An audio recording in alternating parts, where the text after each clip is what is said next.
Mikrofondan.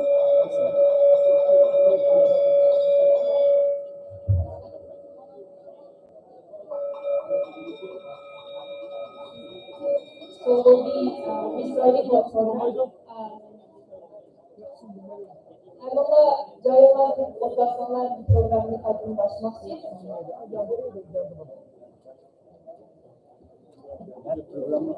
I hope everyone has their coffee fix.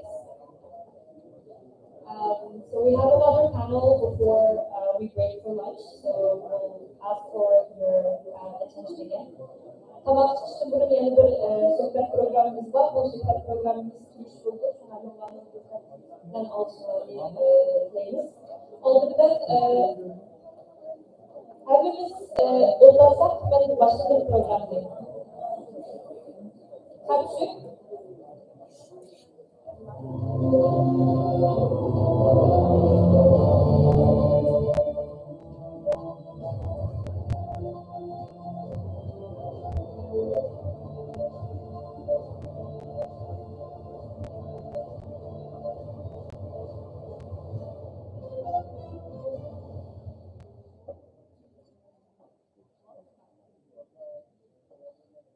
Welcome back.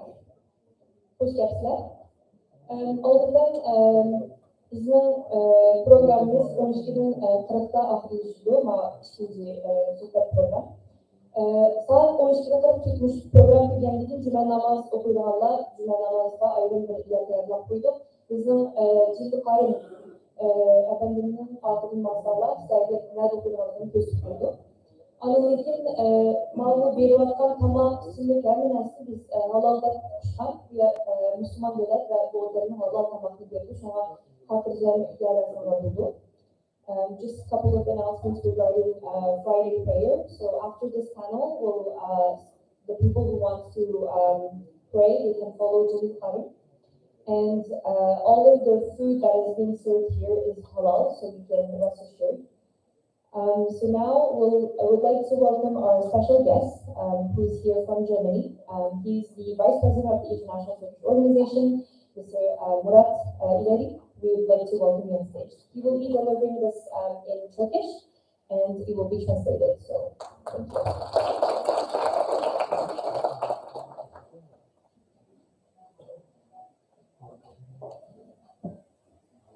Bismillahirrahmanirrahim.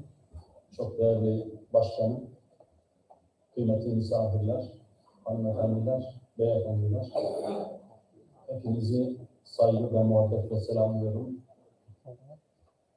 Bu güzel topraklarda yakın zamanda çok ciddi bir bedel ödeyerek özgürlüğünü kazanan Bosna'da sizleri görmekten mutluluk duyuyorum. Davetinizden dolayı da özellikle sizlere teşekkür ediyorum.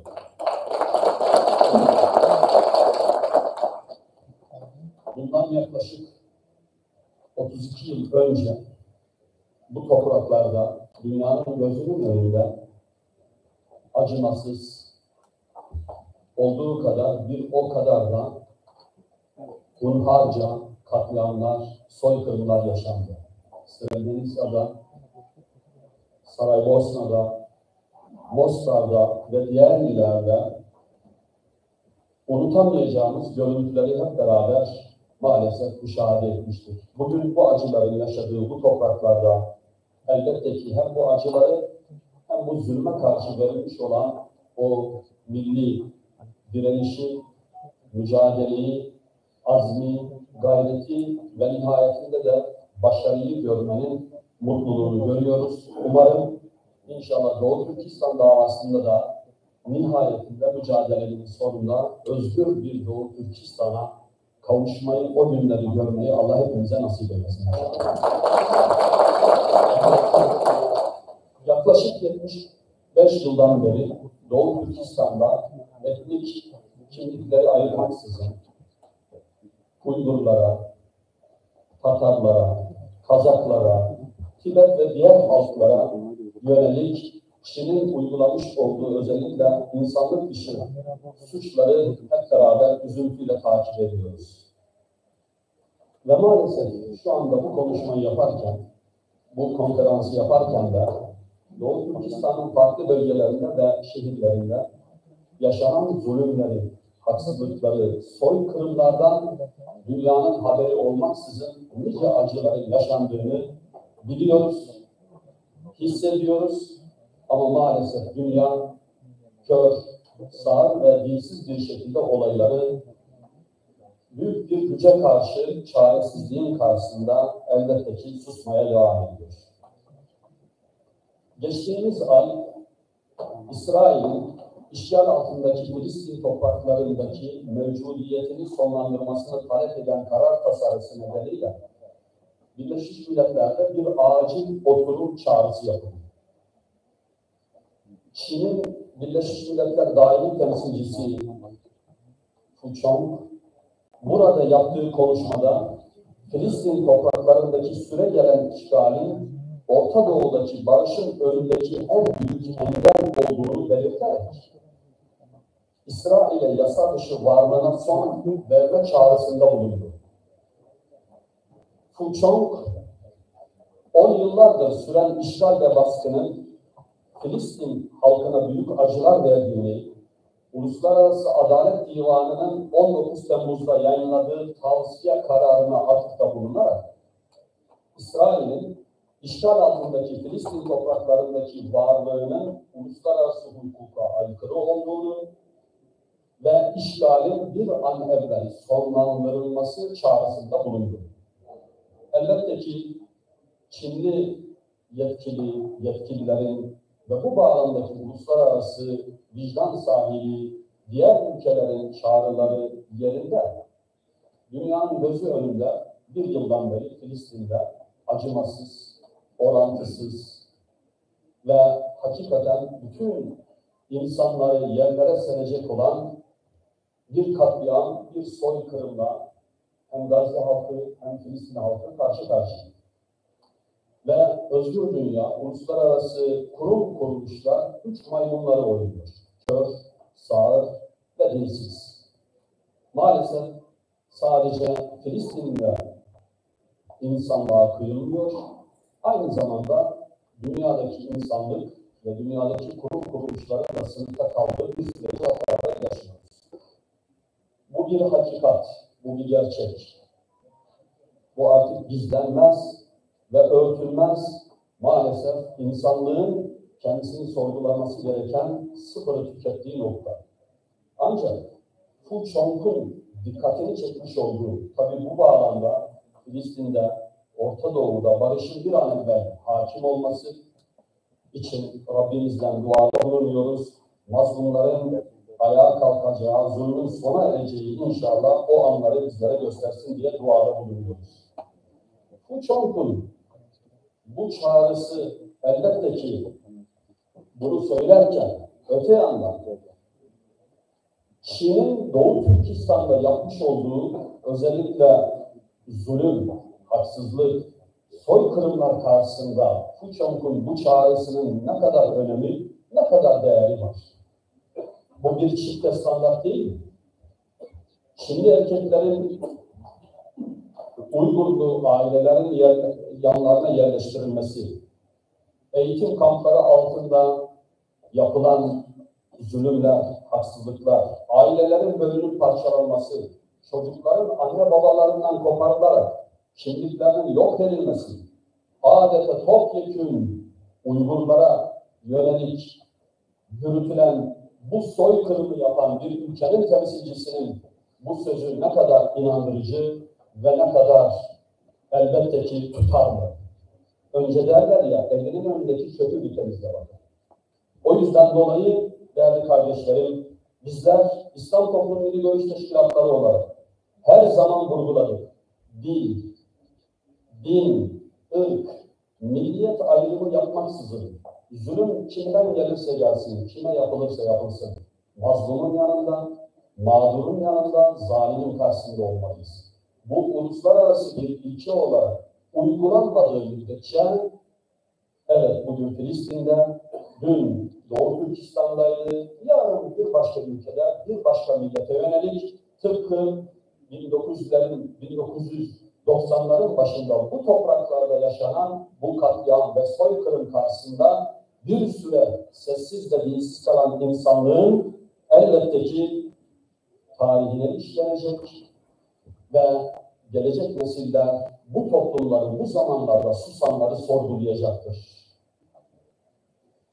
Bizler, bu çizgimiz Filistin'de de, ne ise Doğu Türkistan'da da olur. Amerika'da ne ise Arakan'da da olur. Bizim anlayışımıza göre mazlumun dini, dili ve ırkı sorulmaz. Bizler, özellikle Avrupa, Amerika, Kanada, İngiltere ve Avustralya'da başta olmak üzere var olan diasporadaki Müslümanlar, İslam Toplum Milli Görüş Teşkilatları olarak ilk günden beri Doğu Türkistan'daki kardeşlerimizin yanında olmaya da devam edeceğiz.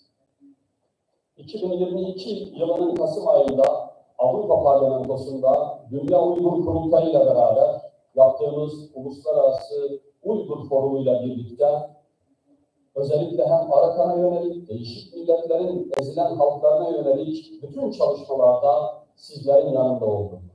Yine 2019 yılında dünyanın 17 farklı noktasında Çin büyükelçiliklerinin önünde basın açıklamaları yaparak Uygurlu kardeşlerimizle dayanışmamızı ilan ettik.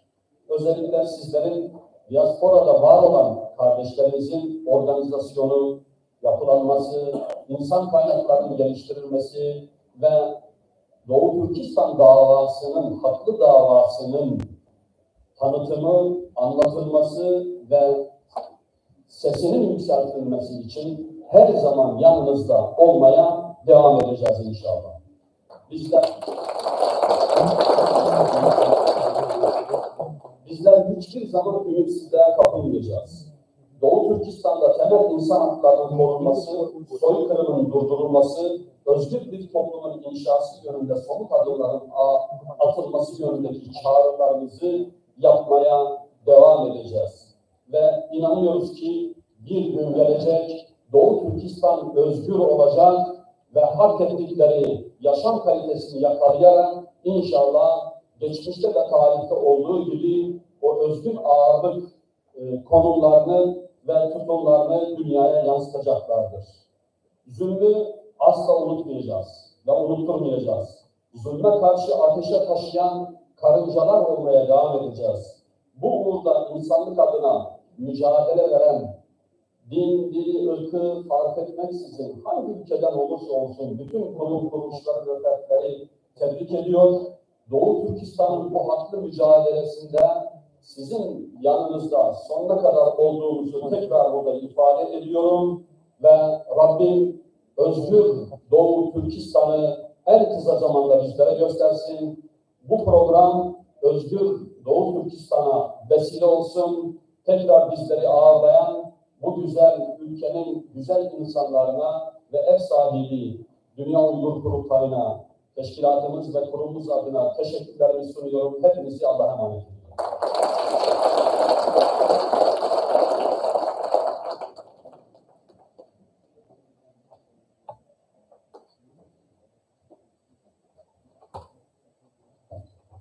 Teşekkür ederim. Now I'd like to invite our speakers for our next panel, which will be moderated by Dr. Abdul Mehmet. Our speakers are Member of the Turkish Parliament, Mr. Selçuk Özdağ, Member of the Turkish Parliament, Mr. Doğan Bekir, Turkish journalist Halis Özdemir, and our Reader Professor Alın Canınayet. Please welcome on stage.